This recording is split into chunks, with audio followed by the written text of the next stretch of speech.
Bienvenida al presidente del Ecuador, Lenín Moreno. Presidente, gracias por la entrevista en un momento tan difícil. A usted, Fernando, muy gentil. Un abrazo cordial, bienvenido. Gracias, muy amable. Primero, pues mi más sentido pésame porque finalmente son ecuatorianos. Así es. Y he podido ver y escuchar en su mensaje dolor, sentimiento, frustración, presidente, ante esta terrible situación que empieza como una pesadilla y hoy se convierte en algo más que eso, con un nuevo secuestro, el de una pareja. ¿Está rebasado el Estado ecuatoriano en este momento por la situación? No, sin duda alguna estamos de luto. Es dolorosa la pérdida de estos 7 hermanos y el secuestro de 2 más en este momento, pero nosotros como país continuamos. Sería peligroso que el presidente no esté cargado del optimismo inicial que siempre tuvo de sacar adelante al Ecuador mediante un programa al que hemos denominado Toda una Vida. Seguimos construyendo casas, seguimos entregando bonos de la tercera edad a nuestros viejecitos, seguimos entregando bonos de desarrollo, créditos, desarrollo agropecuario, etcétera. No hemos detenido en ningún momento. Sin duda alguna, el dolor nos acompaña, pero con lágrimas y lágrimas, como dice el dicho, pero seguir arando la tierra. ¿A qué atribuiría, el presidente, se habla aquí de inexperiencia, y yo lo voy a decir así, sí, afortunada inexperiencia, porque no tenían que vivir esto que así está es. viviendo hoy? ¿Pero a qué atribuye usted el fracaso en el manejo que trae como consecuencia el asesinato? Falta de coordinación con las autoridades colombianas, la falta de experiencia por parte de autoridades ecuatorianas. ¿A qué atribuye usted esta falla? Bueno, es una mezcla de todo. Es una mezcla de todo. No olvidemos que es una guerra que no nos pertenece, que es una guerra que no se originó en nuestro territorio. Es por eso que el gobierno colombiano está asumiendo la responsabilidad y lo está haciendo como lo ha hecho el gobernador de Nariño, que ha manifestado inclusive que 1000 disculpas por el dolor que nos han causado, sí. Y nos parece un acto de mucha justicia, pero de mucha generosidad humana también. Muchas las causas, como usted lo manifiesta, pues estuvimos desprevenidos. Y estuvimos desprevenidos por varias circunstancias. Entre esas, el hecho de que en el periodo anterior existió, parece, un acuerdo tácito de no agresión. Claro, teníamos una paz, pero una paz más bien relacionada con la paz de los sepulcros, porque se estaba dejando transitar la droga, parece, de manera abundante, y nosotros habíamos perdido ese compromiso que tenemos. No solamente de impedir el paso de la droga, que es un negocio infame, sino sobre todo considerando que esa droga va a hacer mucho daño, va a hacer cenar futuros, va a hacer cenar sueños, ilusiones de muchos jóvenes, de muchos niños, de muchas familias en el mundo. Y no lo podíamos permitir. Lastimosamente se desmanteló prácticamente el aparato de defensa en la frontera. Se compró helicópteros que 4 de los 7 se caían, no se dotó de armamento, radares que no funcionaban, aviones viejos que costaba más mantenerlos que comprar los nuevos. Además se descabezó a todas las cúpulas que había en la policía, en el ejército, prácticamente restando el liderazgo que debe tener sin duda alguna esta instancia de la institucionalidad ecuatoriana y mundial. Todo eso sucedió. Es más, se ha encontrado este momento cargamentos de droga en Esmeraldas, en Manabí, en Guayas, y no olvidemos nosotros que inclusive tanta droga habrá circulado que algunas parecería ser que eran sorprendidas en el mar y botaban esa droga al océano, y esta aparecía en las costas de Esmeraldas y Manabí. Inclusive hay una película alusiva a la frecuencia con la cual los habitantes de la costa ecuatoriana recibían esa visita inesperada de la droga. Increíble, ¿no? Así es. Es más, si usted puede observar, hay una carretera de primer orden que va entre San Lorenzo y Mataje, y luego de Mataje, pues un puente que no va a ninguna parte, un puente que desemboca en la selva. El objetivo, pues usted sabrá sacar la conclusión, pero con respecto a la responsabilidad, a la corresponsabilidad que tiene la hermana República de Colombia, y por lo cual nosotros hemos solicitado mayor intervención, tomar el control de esos espacios en donde surge esta mal llamada una guerrilla revolucionaria. No es guerrilla revolucionaria, son criminales comunes, son narcotraficantes que se disfrazan de guerrilla para tratar de solapar como ideología algo que realmente es criminalidad.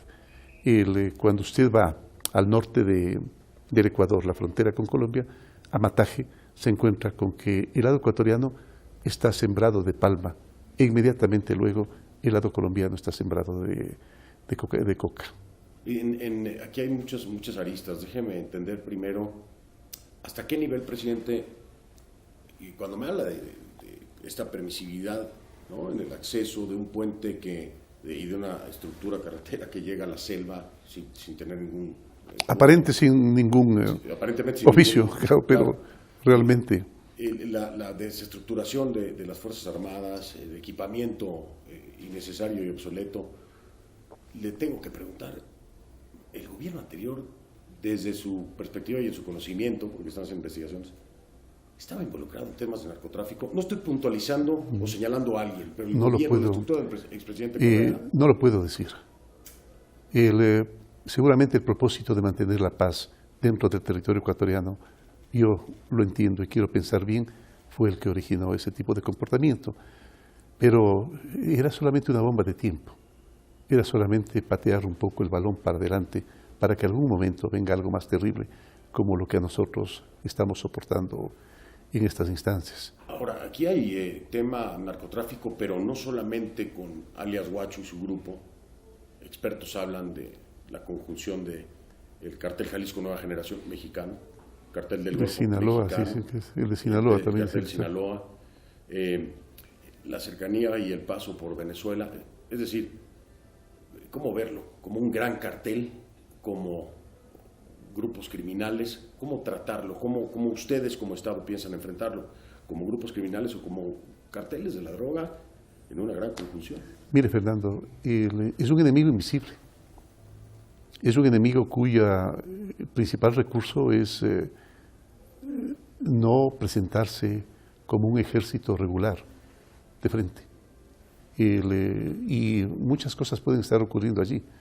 Una de las razones por las cuales esto nos ha sorprendido es el desconocimiento que hemos tenido acerca del funcionamiento de todos estos carteles en esa franja que el gobierno colombiano pues no ha tenido la intervención adecuada y se han desarrollado estos grupos criminales. Eso es lo que ha ocurrido y es por eso que nos sorprendió. Es probable que todos esos grupos estén participando, es probable que todo esto que está ocurriendo no sea sino el encuentro de malos negocios o inconformidad en sus negocios protervos. Es posible que eso también esté ocurriendo. ¿Qué tanto? Yo tuve una entrevista con el presidente Santos en Lima, donde él me confirma por primera vez que los habían asesinado, hablando de los periodistas, en territorio colombiano. Pero que yo honestamente no sentí una total corresponsabilidad, no sentí que asumiera en ese momento total corresponsabilidad. Le hablaba yo, bueno, este es el resultado de una disidencia que tal vez no calcularon al momento de buscar la paz y que hoy golpea al Ecuador. Pero esto ha evolucionado, estuvo aquí el secretario de Defensa, ¿cómo no? Estuvo también María Ángela Olguín, la canciller. Personal de la Fiscalía, Sí, personal de la Fiscalía. Como dice el ministro de Defensa, ¿cómo ha avanzado militares esto? de las diferentes ramas. En cuanto a la corresponsabilidad, Sí. ¿siente que es mayor el compromiso? Es mayor. Yo siento que es mayor. Bueno, hasta este momento lo ha sido en palabras. Algo se ha hecho, principalmente estas delegaciones que han llegado al Ecuador, claro, con bastante más experiencia que nosotros, a orientarnos. Entre una de ellas, recuerdo la frase del señor ministro de Defensa de Colombia, que manifestaba que uno de los principales recursos que tienen estos criminales es hacer que la gente crea que los culpables son los gobiernos. Es decir, en otras palabras, perdóneme que lo haga de manera coloquial, los pobres narcotraficantes que no han encontrado otro tipo de trabajo y que están resentidos con la sociedad, en un momento se ven asediados por un gobierno responsable y en ese momento deciden secuestrar a 3 periodistas y luego ante el no consentimiento por parte del gobierno de todas sus demandas o no dar la premura que ellos estaban pensando, los asesinan. Pobres, se ven obligados a asesinarlos. Y claro, los culpables son los gobiernos que no dieron permisividad y que no cumplieron con todas las demandas de ellos, supuestamente. Pero en realidad lo que nosotros hicimos es tratar de cumplir con las demandas que ellos solicitaron. Y esto es muy importante, presidente. Yo creo que no ha acabado de caer o de quedar claro en la opinión pública hasta dónde el Estado ecuatoriano estaba dispuesto a, en cuanto a las demandas para rescatarlos con vida. Yo tengo información y quiero que me la confirme. ¿Usted estaba autorizando que se lograra el canje? Al menos en ese punto sí, ¿cómo usted no? estaba listo. Sí, estábamos listos. ¿Y qué pasó? Casualmente, el día antes de ayer, lunes, se cumplía ese plazo de procesos abreviados que hubieran permitido al presidente de la República hacer ese sacrificio inmenso, que es dejar en libertad a criminales para que nuestros hermanos conserven la vida. Pero los asesinaron antes, a pesar de haber ordenado detener las acciones en frontera al ejército y a la policía ecuatoriana, los asesinaron. Eso me da a pensar algo. O los asesinaron antes, o jamás tuvieron la intención de entregarlos. Es más, luego, de manera infame, pretenden negociar condiciones con los cuerpos para que sean entregados a sus familiares. Ahí está participando de forma activa, voluntaria y con el profesionalismo que le caracteriza la Cruz Roja Internacional. Ojalá eso se dé en los próximos días. Hay algunas, hay muchas dudas, presidente. Yo me he tomado la libertad, por petición de las familias, estoy haciéndole mi entrevista, pero al mismo tiempo me veo obligado en un compromiso. No, encantado. A hacerle algunas preguntas de los propios familiares. Por favor. De estos 3 colegas periodistas me han dado una lista de preguntas, he escogido algunas de ellas, así que le haré la primera que me dan. Una de las primeras preguntas o dudas que tienen es ¿por qué es el ministro del Interior, César Navas, quien lidera el proceso y no el ministro de la Defensa? Esto es una pregunta de los familiares. Sí, el señor ministro César Navas tiene mucha experiencia. Él fue un militar. Yo sé, fue un militar de él, y prácticamente es el que está coordinando las tareas de seguridad. Y pienso que lo ha hecho con bastante eficiencia. ¿Habremos cometido errores? Lo decía yo en un mensaje a la Nación. Es posible que sí. Es posible que sí, es por eso que hemos aceptado de manera amplia la propuesta que hicieran los familiares de formar una comisión independiente para que averigüe si en el proceso se cumplió todas las reglas que se hubieran necesitado para llegar a un final feliz. Yo pienso que sí, pero si cometimos algún error sabremos reconocerlo, porque los pueblos perdonan que se cometa errores, pero no perdonan que se les mienta. Es por eso que, como es la tónica del gobierno, hemos abierto completamente la información para que la tenga esta comisión, que la ha seleccionado el grupo de familiares. Sí, en efecto, ayer estaba hablando con Edison Lanza, el relator de la Libre Expresión. Incluso se reunió con usted. Sí, cómo no, lo recibí. Lo recibí y creo que es importante que él esté presente para que pueda hacer el seguimiento también de los acontecimientos. Y ahora, la otra de las cosas, se ha señalado mucho que uno de los primeros errores fue haber sido el Estado el negociador. ¿Nunca pensaron en utilizar expertos internacionales en negociación? El mismo Ervin Hoyos que se estuvo... ¿Cómo no? Lo escuché. No lo fue un error. Sí, él manifiesta que es un error, que temas de secuestros deben ser tratados con los familiares y con los secuestradores, y que el Estado no tiene por qué intervenir, dice Ervin. Muy difícil, los ecuatorianos somos extremadamente emotivos, extremadamente sentimentales, extremadamente solidarios, y muy difícil que un gobierno decirle al gobierno ecuatoriano que no participe, porque además era el clamor, era el reclamo de familiares y era el reclamo también de la ciudadanía. ¿No le dio mucho poder a alias Guacho la importancia que le da el Estado? Es posible, pero no me arrepiento, Fernando, con toda sinceridad.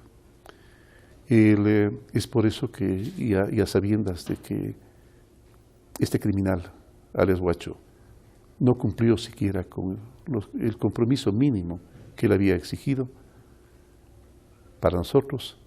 Es por eso que he manifestado y he dado un plazo a las autoridades para que nos entreguen a este criminal, a la justicia, que es a la que tiene que responder. No, nosotros no clamamos venganza, no somos de ese tipo, clamamos justicia. Y eso es lo que queremos para este individuo que en algún momento de la vida dejó de entender el amor que se debe el amor y la solidaridad que se debe a todos los seres humanos. Mucha insistencia se decía al principio de que era ecuatoriano, y decía yo al presidente Santos, sí, bueno, pero la disidencia es colombiana. Sí, bueno, la verdad es que poca importancia le he dado al hecho de su origen, donde quiera que sea. Lo más importante es que está cumpliendo sus actividades infames en Colombia y que ha utilizado para el tránsito de la cocaína el territorio ecuatoriano. Sí, esa es la realidad. ¿Qué determinó, esta es otra pregunta de las familias, qué determinó que el proceso fuera, no, esto ya se le dice, ¿por qué se tratan, dice, a esto como un secuestro de delincuencia común cuando todo indicaba que se trataba de algo más complejo que eso? Pero ¿qué podría ser más complejo? Es un secuestro. Es un secuestro. Común no era eso. Tal vez no es un delincuente común. No olvidemos que es una mafia organizada. Y parece de la evidencia que tenemos que hay diferentes grupos de disidentes de las FARC. Sí. Yo escuchaba decir a Melvin Hoyos que no es verdad que las FARC se fraccionaron, que lo único que hicieron es dejar un espacio de respaldo para solventar su economía y tener un brazo armado en algún momento. No sé, quisiera conversar con Melvin Hoyos para que me explique por qué lo dice así. ¿Le doy una pista? Ajá, por favor. Santrich, sí. Es una de las, es el único elemento que tengo yo como para corroborar aquello que dice Melvin Hoyos. Sí, en las investigaciones preliminares de DEA, la droga podría haber sido obtenida precisamente al grupo de alias Guacho, al cartel de Sinaloa, con tránsito por Venezuela. Estas son informaciones preliminares de la DEA. Me imagino que pudiera ser por ahí, ¿no? La cosa. Puede ser. Yo en forma particular no conozco con amplitud el tema, pero he escuchado con mucha atención varias opiniones de expertos, y entre esas la del experto periodista Melvin Hoyos. Sí, efectivamente. Ahora, me dicen los familiares, o le dicen a usted, presidente, ¿quién fue el negociador? ¿Qué experiencia tenía? ¿Cuántos casos de éxito registran en su trabajo? Bueno, eso lo conocerán ya el momento en que se transparente todo. Yo preferiría esperar a que esos elementos se transparenten. Conozco los apellidos de quienes estaban haciendo la negociación, pero pienso que por su seguridad y por no entorpecer las labores de la Comisión de Transparencia, preferiría no decirlos. Un tema de seguridad, yo lo entiendo. ¿Por qué dicen ellos que cambia el discurso del ministro César Navas en el proceso? Primero dice que había negociaciones, después las niega. ¿Qué cambió? ¿Por qué cambia el discurso? ¿Por qué cambia esto? Bueno, seguramente los tropiezos que devienen de la falta de experiencia en este tema específico. Pero siempre hubo negociación. Siempre hubo negociación. Sí, no sé cómo llamarla, pero el término que sabemos se utiliza es el de negociación. ¿Hubo contacto con alguien en el grupo de Guacho, pero nunca con Guacho directamente? No, nunca. ¿Correcto? El único contacto que se ha establecido con Guacho es una llamada telefónica que se establece antes de ayer, cuando comunican que tienen 2 secuestrados más. 2 secuestrados más, que son la pareja de origen de Oscar y Vanessa, si mal no recuerdo. Exactamente. Ahora, ¿sienten que con esto que ha ocurrido, es decir, ya hay una coordinación Colombia-Ecuador para tomar acciones concretas en la frontera, hay un nuevo secuestro, y sienten que el tema de los cuerpos ha pasado a un segundo plano? Y bueno, mediáticamente tal vez sea así, pero usted como presidente del Ecuador, ¿qué les dice para hacer entender que no es un tema de segundo plano, ¿no? No, de hecho no lo es. Y tanto lo sabe el Guacho que ha tratado de negociar con ellos, a sabiendas de que, vuelvo a recalcar, los ecuatorianos somos extremadamente emotivos Y aún en esas circunstancias de tener un familiar muerto, lo queremos tener presente y saber que cumplimos con todo el rito que religiosamente lo hacemos para enterrar a nuestros muertos. Importante también un cierre a nivel psicológico. Me comentaban los familiares, ellos pasan por un retén militar, los familiares de los periodistas, y les dan el acceso, alguien les da el acceso para que puedan pasar. ¿Se está haciendo investigación al respecto en quién los dejó pasar, ¿Cómo no? qué los dejó pasar? ¿Sí? ¿Cómo no? Y es parte del trabajo de la Comisión de Transparencia que se ha conformado ya. Yo sé que hay muchas aquí cosas, tengo ahí está el puente, ¿no? una fotografía del puente en el cual se puede verificar. Pues, si quieres, ahí está Rafael en la cama. Miren ustedes esto. Es un puente de excelente calidad. Pero ahí es hasta donde llega. Sí, no hay nada más hasta después de eso. Hasta la selva. Sin duda alguna se dirá que es parte de los compromisos que debería haber cumplido Colombia de continuar con esa carretera. Oiga, pero ¿y no van a decir que eso fue una obra inconclusa del gobierno anterior? ¿Cómo? ¿No van a decir que era una obra inconclusa del gobierno anterior? A lo mejor faltan obras complementarias, como solías llamar al manejo mañoso de las obras. Colusión, presidente Moreno. Cuando hay narcotráfico hay mucho dinero, y cuando hay mucho dinero hay una colusión a todos los niveles. Estoy hablándole de policía, estoy hablándole de estructura de gobierno. ¿Hasta dónde están las investigaciones? Ese es el punto que lo tocaba hace un momento, Fernando. Es un enemigo invisible. Es un enemigo invisible que puede estar en tu propia casa, en tu propio sitio. Nosotros mismos ya hemos detectado una persona que trabajaba para mi seguridad personal que estaba involucrada en narcotráfico. ¿Para su seguridad sí, personal? Para mi seguridad personal. ¿Involucrado en narcotráfico? Pero mire usted, pero ya no está con usted, ¿no? Pero por cierto ya está encarcelado. Tanto será la hábil mi seguridad que encontré aquí en mi... ¿Micrófonos? Sí, en el estudio, no un micrófono, una cámara. Ah, cámara. Sí. Una cámara, y un poco se lo cuento porque suena bastante coloquial. Un miembro de mi seguridad se acerca a una pared y siente que se quema. Y el momento en que empieza a retirar unas cintas imperceptibles del mismo color de la pared, se topa con que existía ahí una cámara. Ese momento pide a los técnicos que la revisen. Pero los técnicos eran los mismos técnicos que habían instalado la cámara. Claro. Entonces, claro, esos técnicos llegaron y a mí me comunicaron, Fernando, aunque parezca increíble, al otro día. No me comunicaron el mismo día. Para que veamos que el enemigo es más invisible de lo que nosotros podemos pensar. Me comunicaron al siguiente día. Molesto llamé al técnico y el técnico me manifestó. Yo dije, ¿quién monitorea esa cámara? Y él me dijo con estas palabras, Fernando, el expresidente de la República desde su celular. Pero sucedió que al otro día yo pedí que venga a Fiscalía a hacer investigación. Pero mientras tanto, todo el equipo técnico había pasado toda la noche en el despacho del presidente de la República. Al otro día vino a Fiscalía y en la conclusión, entre las conclusiones que colocó en su informe, es que sí había una cámara, pero estaba desconectada. Entonces le pregunto a usted, ¿usted conoce, por si acaso, de algún aparato eléctrico que caliente sin estar conectado? No, para nada. Por lo menos falta de cortesía. Por lo menos falta de cortesía no haberme avisado que existía una cámara. Déjeme hacerle un escenario muy maquiavélico, si usted quiere, pero la política es maquiavélica, ¿no? Suele ser. Suele ser. Me lo dice. A ver, ¿tiene gente de su seguridad o tuvo gente de seguridad cercana al tema narcotráfico o vinculado con narcotráfico? Ya, una persona, pero eso fue a principios de esta semana que recién se lo detectó. A principios de esta semana. De esta semana, sí. Imagínense cuánto tiempo llevaba ya trabajando con usted. Sí. Entonces, vamos a unir los nuditos, ¿no? Tiene esa persona vinculada al narcotráfico, cámara en algún momento en su oficina. Y también en el despacho de la oficina en Guayaquil, de la señora vicepresidenta de la República, se encontraron cámaras. Mire, yo ni siquiera ya quise saber más. La pregunta es esa, presidente, ¿no lo están torpedeando desde el interior? Bueno, desde el inicio de mi periodo, yo sentí eso.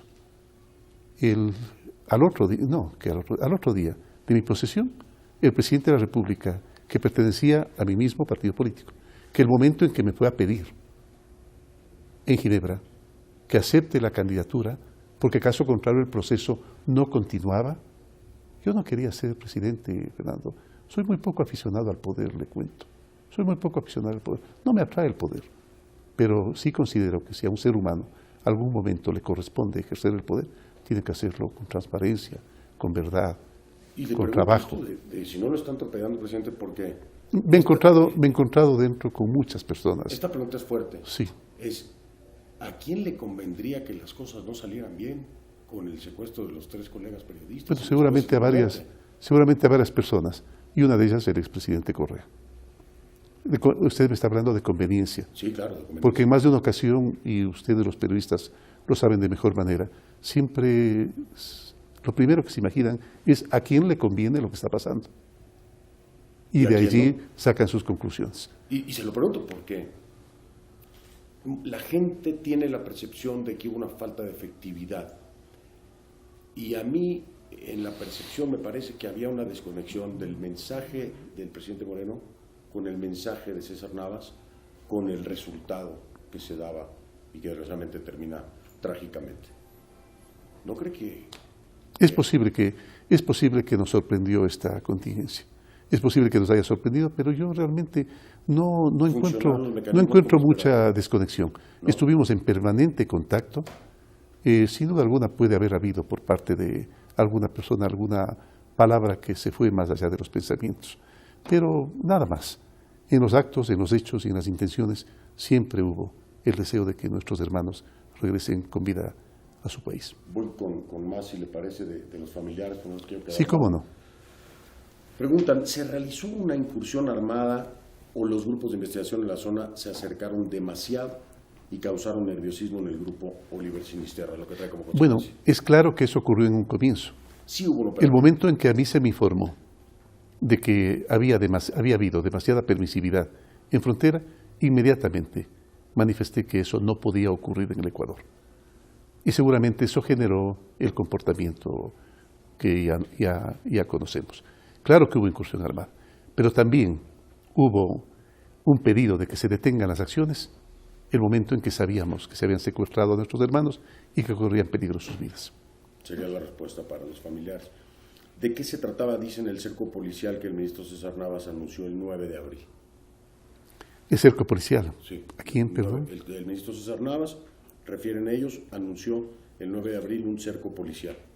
Bueno, yo entiendo que el cerco policial se debe referir al hecho de los controles que se están efectuando y que se deben hacer en frontera, inclusive para que se cumplan con los protocolos, para que las personas que vayan a frontera, y específicamente periodistas, cumplan con los protocolos adecuados para que el Estado pueda proporcionarles la atención debida.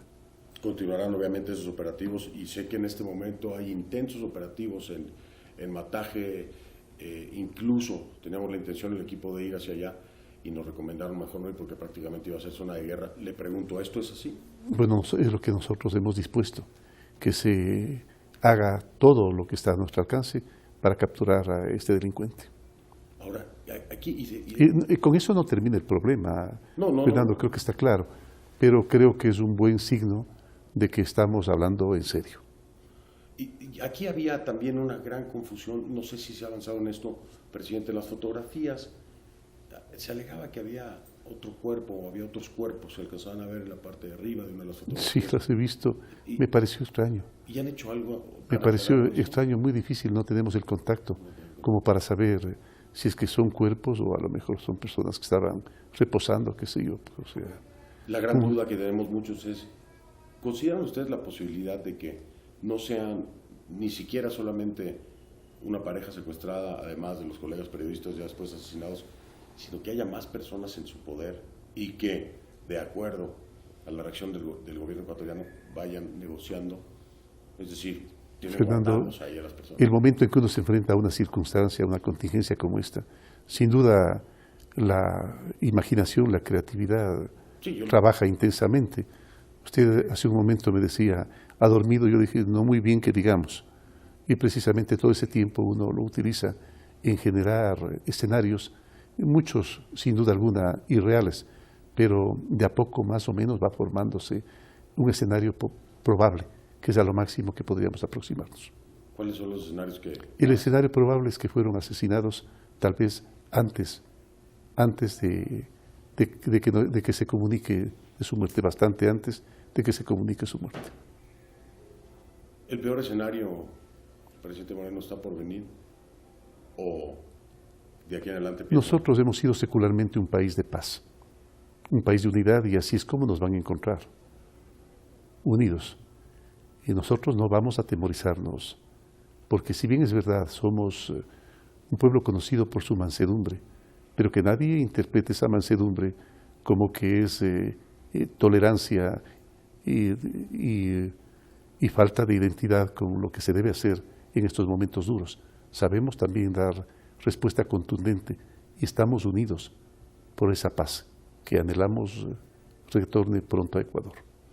¿Va a haber aquí cabezas? ¿Van a rodar cabezas por todo lo que ha venido pasando o no? La gente normalmente considera que es necesario a veces cambiar de equipo cuando no funcionan las cosas bien. El término acuñado en la Revolución Francesa, después de que el doctor Guillotín inventase la guillotina, no me parecen los términos adecuados. Sencillamente, cuando uno se equivoca de manera demasiado evidente, debe dar el paso a un lado, independientemente de que a lo mejor todo su accionar anterior haya sido positivo. Yo lo he dicho en más de una ocasión y he visto cómo durante mi gobierno, queridos compañeros y amigos, por haberse equivocado, han tenido que dar un paso a un lado. ¿Vienen más figuras del gobierno que den un paso a un lado en los próximos días? Siempre habrá. ¿Siempre habrá? Siempre habrá, porque los seres humanos somos susceptibles de equivocarnos. Y cuando la equivocación no acepta los niveles de tolerancia y respeto que tienen los gobiernos, entonces deben hacerse a un lado. ¿Cómo lograr poner en sintonía un gobierno en el que aquellos seguidores del correísmo, que aún lo siguen siendo, ven que, se lo voy a decir más coloquialmente, ven que se han dado durísimo a ustedes pero es que Fernando, y usted los tiene al lado? Pero Fernando, el momento en que se habla de correísmo no es una cosa uniforme. Yo recuerdo que cuando conocí al economista Rafael Correa, era un joven al igual que, yo bastante más viejo que él, 10 años mayor que él, pero también éramos jóvenes con ideales de cambio, de transformación, de justicia social. Así lo conocí. Y en el inicio, así iniciamos. Y así hicimos una constitución que garantiza vida, que garantiza naturaleza. Y mucha obra en beneficio principalmente de aquellos que habían permanecido secularmente abandonados.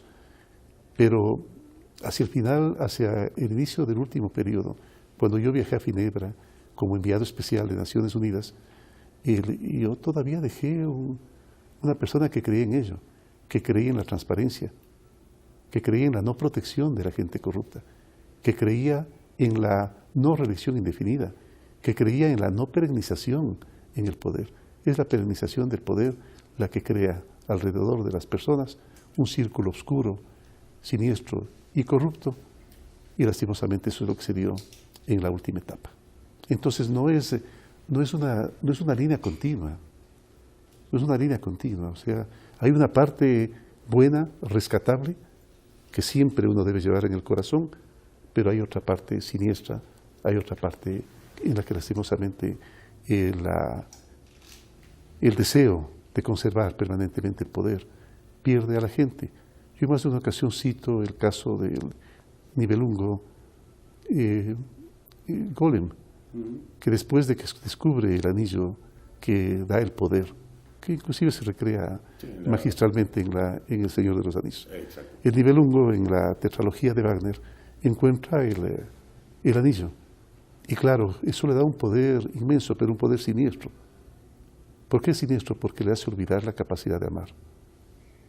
Y claro, en ese momento se topa con aquello. Y es por eso que inclusive Wagner, de forma simbólica, de forma de metáfora y alegórica, en el ocaso de los dioses, allí cuando votan decide apropiarse de aquello que le daba el poder absoluto, definitivamente ocasiona el ocaso de los dioses. Y seguramente, de forma metafórica también, es aquello que podemos encontrar en este momento que ha ocurrido aquí en el Ecuador. Fíjese usted que, bueno, seguro está enterado porque yo sé que hizo mucho ruido aquí en Ecuador todo el tema Carlos Poli, sí. Vaca, el fiscal, Serrano, presidente de la Asamblea, el 30S, el expresidente de la Asamblea, el 30S. Y me decían, ¿cómo el presidente Lenín Moreno puede tener la objetividad si él fue parte de ese gobierno, si él fue vicepresidente, si el 30S es una mentira, él formó parte de esa mentira? ¿Qué responde a todo esto? Porque tienen una lógica, ¿no? Pero claro, sí. Y estoy purgando aquello, Fernando. Pero es tarea de un ser humano también reconocer los errores. Y mi error no fue por acción, mi error fue por omisión. Me dediqué específicamente a mi trabajo social, no me preocupé jamás por el tema económico. Había sospechas por parte de muchos compañeros de que había actos de corrupción, pero claro, el acto de corrupción no se hace con un rótulo, claro, no. Todo lo contrario, pues también es un enemigo invisible. Yo me dediqué a lo mío, que era rescatar los derechos de las personas con discapacidad. Y bueno, y el trabajo fue excelente, tan excelente que Naciones Unidas siempre lo ha reconocido. Y fue una de las razones por las que el doctor Ban Ki-moon me designó como su enviado especial. Sí, descuido, sí. Omisión, sí. Claro. Y vuelvo a recalcar, todavía estoy purgando aquello. Oiga, ¿y 30S se va a investigar más a fondo? Bueno, cuando se dio el 30S, yo manifesté mi inquietud, al mismo tiempo que manifestaba mi lealtad con el presidente y manifestaba que la revolución no era únicamente revolución de transformaciones sociales, sino una revolución de la lealtad, porque acá era costumbre en el Ecuador que los vicepresidentes serruchen el piso a los presidentes. Eso no se dio en el periodo que yo fui vicepresidente y en el corto periodo también que fue antes de la segunda elección. Eso no se dio, siempre manifesté y sobre todo puse en práctica, porque es la práctica donde las ideas tienen que terrenalizarse. Ahí es donde se comprueba pues una idea y lo que uno dice. Lo que uno dice debe terrenalizarse y yo terrenalizaba con lealtad. Siempre fui leal al presidente de la República. Pero claro, el momento en que esto transcurrió siniestramente hacia el final del periodo, empezó a generar en mí sospechas. Y cuando se empezaron a hacer las averiguaciones, las investigaciones, recuerden que tenemos un vicepresidente preso y por lo menos una decena de ministros, si no presos, perseguidos por la justicia por actos de corrupción. Cosas terribles. Es por eso que cuando la campaña, yo había manifestado que íbamos a hacer una cirugía mayor a la corrupción y hacía falta hacerla. ¿Cómo hacer una cirugía mayor a la corrupción? El presidente, como quien dirige la función ejecutiva, no tiene sino la tarea de ejecutar, claro, pero sí dar libertad a todas las funciones de control para que puedan ejercer libremente su trabajo con autonomía. Y eso es lo que se dio. Y de repente, pues la Fiscalía, de repente, pues la Contraloría, empezaron a surgir muchas denuncias de corrupción que abarcan muchos aspectos en lo que ha sido el convivir político nacional. O sea que de eso viene más todavía, se sigue trabajando por parte de las autoridades competentes. Claro. Ahora, viene el caso del expresidente Correa, hay indicios de responsabilidad, ¿no? Ya lo ha dicho la Contraloría, el señor se me fue el... Contraloría, Pablo Celi. Ajá, exactamente, Pablo Celi. Allá hay indicios, ¿hasta dónde? Si se tuviera que llegar, ¿hasta dónde se llegaría en el caso? Lo que determinen las autoridades de control. Lo que determinen las autoridades de control. En ese caso no quiero ni siquiera dar una opinión. Yo preferiría dejar que sean las autoridades de control aquellas que hagan la investigación respectiva, hagan el seguimiento, lo juzguen. El Ejecutivo lo único que hará es obedecer esas decisiones que tomen las autoridades de control y ejecutarlas nada más. Me tengo que despedir por su tiempo, obviamente, presidente, me quedaría con usted charlando todo un día si tuviera la oportunidad. Último mensaje le pido para los familiares que aún tienen la esperanza de que lleguen los cuerpos. ¿En qué condiciones? no lo sabemos, cuántos días han pasado. ¿Qué les dice? ¿Prioridad de su gobierno? Sí, es prioridad del gobierno. Y vuelvo a recalcar, un gobierno debe responder a los criterios, a los anhelos, a los sueños, a las ilusiones, a las emociones que tiene un pueblo también. Y vuelvo a recalcar sobre ello, el rescate de los cuerpos es fundamental, es por eso que hemos acudido inmediatamente a instituciones que saben cómo hacerlo, que tienen experiencia en hacerlo, que tienen bastante más experiencia que nuestro gobierno en hacerlo. Porque el ejercicio del poder tiene que ser un ejercicio de humildad también, es saber reconocer aquello que no puede hacer, aquello que no sabe hacer y aquello que otros pueden hacerlo mejor. Presidente, ha sido un placer. Muchas gracias por su tiempo. A usted, Fernando, muy amable. Gracias. Gracias, muy amable. Gracias.